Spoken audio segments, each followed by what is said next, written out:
Chapter 16 of Esthajnalcsillag, Morningstar.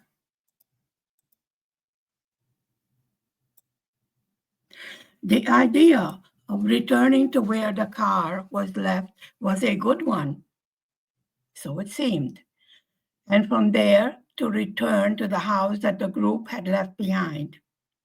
The family could find shelter there for the night and keep from freezing to death. By following the canal, the father of Morningstar believed that the family would not be lost in the darkness.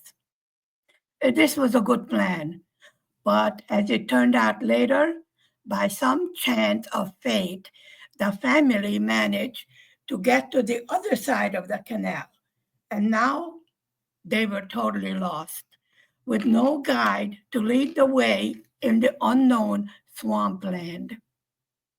Morningstar's father remarked that it is a gift of God that everything was frozen due to the bitter cold, so at least the family was safe in walking on the wetlands.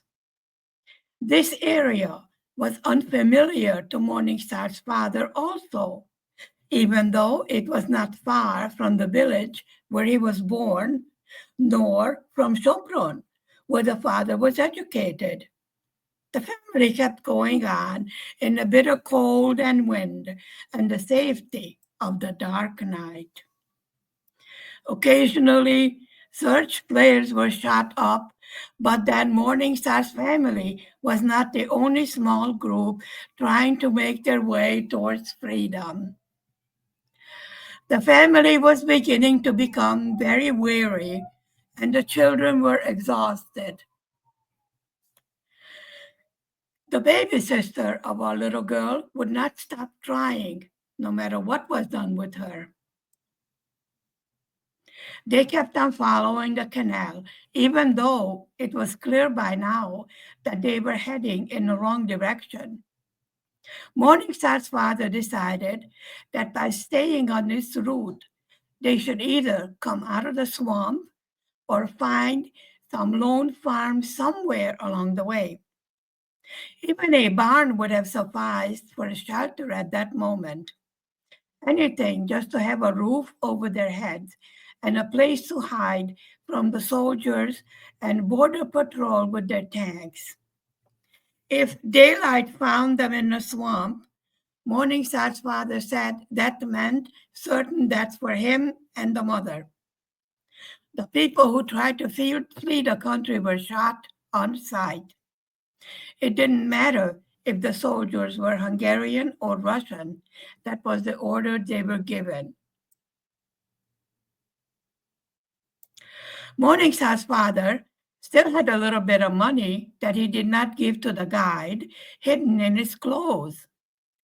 And then there were a few minor small pieces of jewelry. The father was hoping that this sum would be enough to find them shelter for the night, some food, and to try and escape again the next night. Morningstar's father said that if it didn't work out the next night either, then the family would return to Siófok and let what may come happen. The father was hoping that the fact that he did visit his mother would be accepted as an excuse for his absence from his home. He also knew that a visit to the police station would be inevitable and perhaps a jail sentence. But he was also praying to God that his family would be spared. It seemed like an eternity, but finally Morningstar's father stopped and whispered to his family that he sees a dim light in the far off. It could be the light of a tank or a house. It was not clear yet from that distance.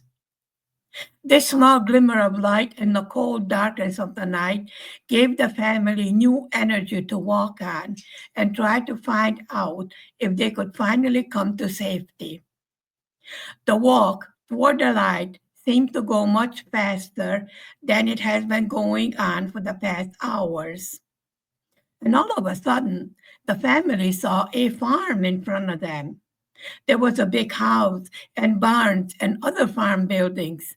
It was a large farm. Morningstar's father said that maybe they should just try and sneak into one of the barns that is further away from the house and then leave as soon as it dawned. But then the dogs on the portal of the house began to bark and started to run straight towards the little frozen family.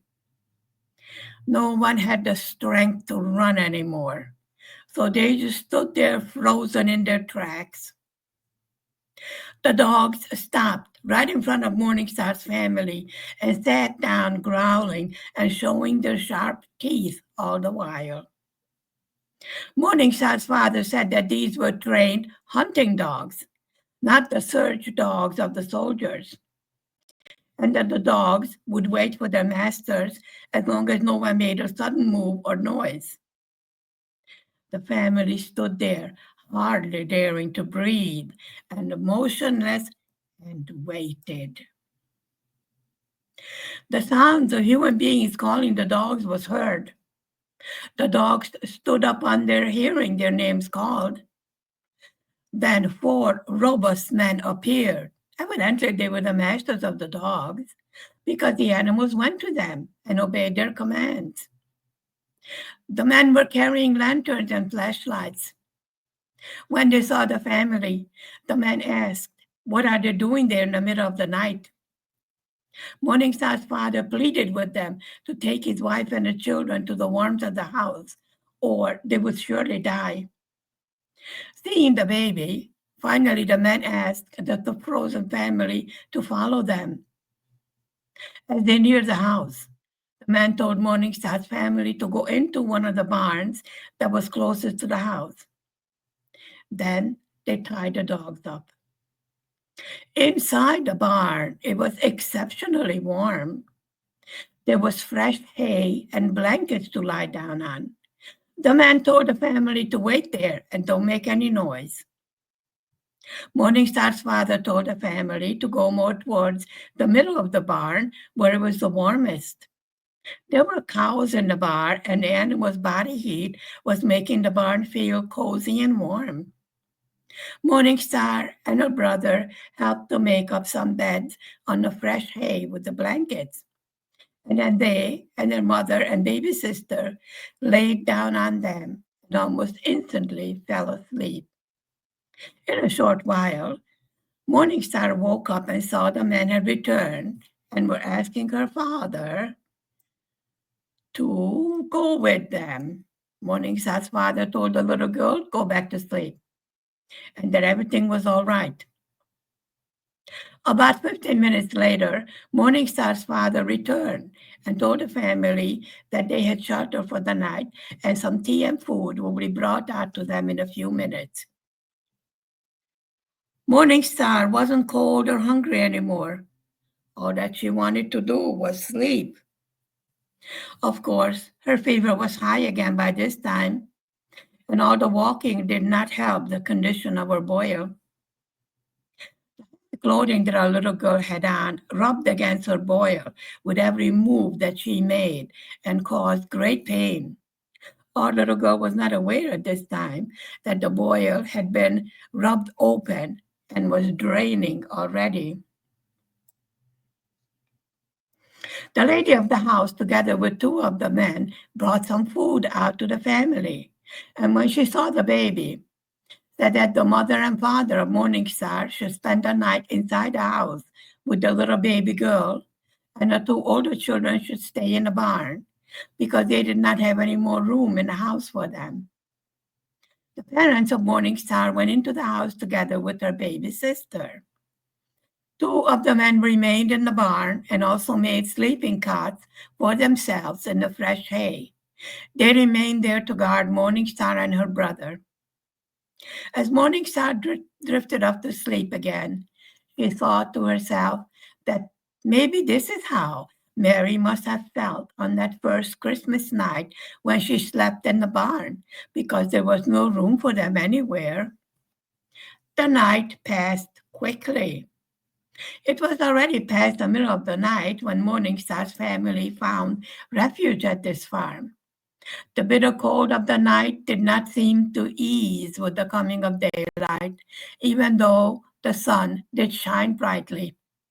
The air was clean and crisp. As Morningstar opened her eyes, the wind seemed to have died down. The snow wasn't falling anymore. Morningstar thought to herself that it is truly the truth that even the darkest and longest night gives way to the sunshine of the morning, and a new day brings new hope.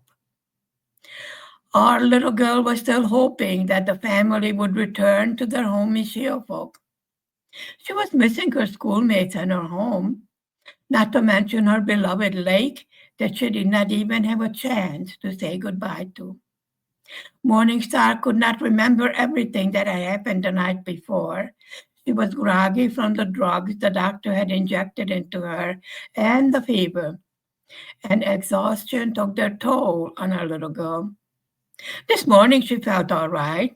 The little girl did not feel much pain anymore, and she was not cold among the fresh hay and covers of the barn. In the morning, some of the farm workers came to take care of the cattle, and they asked the children what they were doing in the barn. Morningstar's brother cautioned the little girl to remain silent. He told the men to ask her father, who was in the house with the owners of the farm. The farm hands looked at each other and then told the young boy that they knew why the family was hiding out in this farm, and that they would go and call the border patrol to shoot them all. Morningstar was not frightened by this statement for some reason, but then an 11-year-old does not have much idea about death or danger. The little girl figured that to die was even better than to leave her country. She simply could not understand why the family must flee their homeland. No one bothered to explain it to the little girl. Finally, after these men were finished trying to frighten the children and teasing them about being caught and killed, the owner of the farm showed up. He ordered the men to silence and to start their daily chores. Warm milk and bread was brought out to the children. They were told to go into the house to wash up and put themselves in order. As they were just about to go into the house, the wife of the owner of the farm came out and asked Morningstar if it was true that she was feeling ill and feverish. Morningstar told the woman that she was feeling fine and that last night was just a passing illness. The woman did not believe Morningstar. She said that the little girl still looked feverish and she cannot allow her into the house because they have a little girl who's just getting over the influenza. Morningstar thought to herself that what she has, the woman's little girl cannot catch for sure. Remembering what her grandmother's treatment for the boil was, Morningstar thought it is best to keep quiet about her boil. The children brought a basin of hot water to wash up in the barn and a comb to put their hair in order.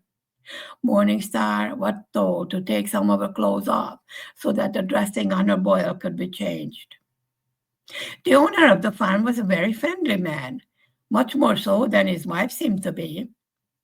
To Morningstar's greater surprise, the man asked Morningstar if she wanted to stay with them instead of going with her parents across the border. This was the first time that Morningstar fully realized that there would be no turning back to her home in Siófok, and her lake was lost to her forever. She nearly started crying at this thought and started thinking that yes, if she remained in Hungary, then she could sometime when she grew up return to her beloved Lake Balaton. If she goes with her parents, then all will be lost to her.